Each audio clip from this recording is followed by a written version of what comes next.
As we talked about what we could do different, we had a lot of suggestions that were put on the table.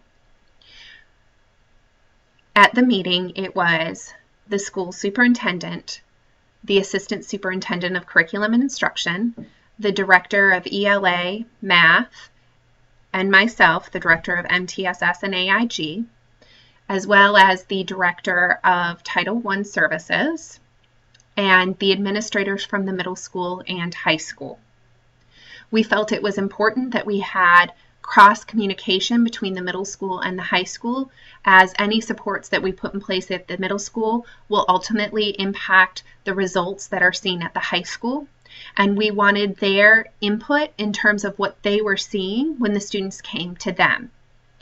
As we began the conversation, the high school expressed that the biggest concerns they see are that the students are struggling with math when they come into the high school,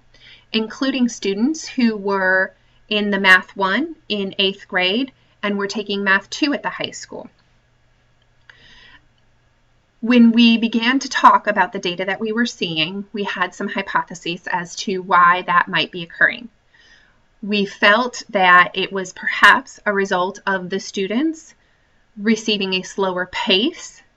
when they're in 8th grade, and then when they go to 9th grade, the pace sped up and they had to complete Math 2 in one semester versus their Math 1 at a year long. The other hypothesis was that since the math block was a short block, about the same amount of time as they would have for Math 2 at the high school, what was happening is that teachers were taking the Math 1 content and teaching it over the course of an entire year instead of allowing for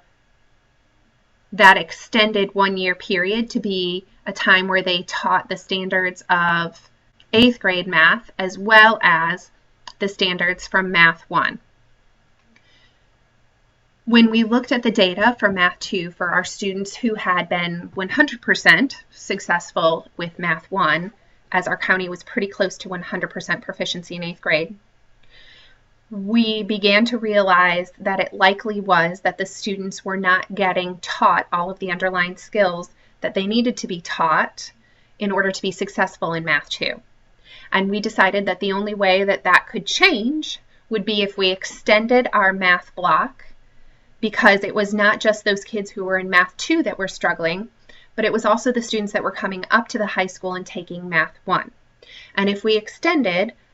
the block for math for 8th grade, it would allow us to ensure that our students have a better understanding of the basic math skills that are necessary in order to be successful in Math 1, Math 2 in the high school. Everyone liked the idea of this extended block, but again, we struggled because we only had 26 extra minutes to give, and we had wanted it to be a full 90-minute block so that we could really provide for differentiation and reteaching, as well as enriching for those kids who needed that.